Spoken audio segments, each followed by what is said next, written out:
பேசலாமா சார்? நான் சொல்ல போகிற எல்லா மேட்டரும் ரியாலிட்டி தான். சம்பவம் நடக்க போகிற ஊர், டைமு, இடம் எல்லாமே ரியாலிட்டி தான். நான் சொல்ல போகிற மேட்டரில் பாதிக்கு மேலே ப்ராசஸில் தான் இருக்குது. நான் பாட்டுன்னு விளையாட்டா சொல்ல போய் நீங்கள் பாட்டுன்னு போஸ்ட் கிஸ்ட்டை போட்டிங்கன்னு வை சிக்கம். டேய் யார் அவரு? இந்த விஷயம் நம்ம தான் நடத்துகிறோம். எல்லா மேட்டரும் எங்களுக்கு அப்புறம் தெரியும். 5 வருஷமாக அவர் தான் ப்ரோ கோஆர்டினேட் பண்ணுறாரு. அப்புறம் என்ன நம்மள்ட்ட கொடுத்தானுங்க? அது ஒன்றும் இல்லை ப்ரோ. அது சரி ஓவராக கூட்டத்தை கூட்டி டிராஃபிக் ஜாம் ஆகி பப்ளிக் நியூசன்ஸ் கேஸ் வாங்கிட்டாப்புல. அதான் இந்த வருஷம் நாங்கள். இப்போ கோஆர்டினேட் பண்ணால் கோட்டு தானா? ஆமாம், அடுத்த வருஷம் நம்ம காரி துப்போம். யோசிக்க மாட்டேன் சார், நான் சொல்கிறது கொஞ்சம் கேளுங்க சார். சொல்லுங்கள் சார்.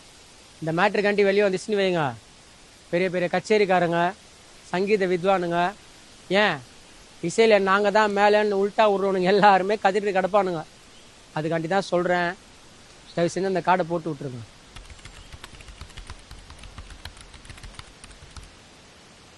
சார். அடுத்து நம்ம கேஸ் தான்.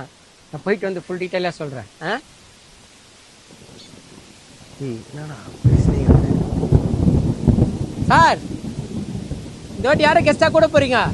அதான் உங்கள் மைண்டில் யாராச்சும் இருப்பாங்களே, நீங்களே சொல்லுங்கள். எஸ்ஆரை கொண்டுங்க சார்.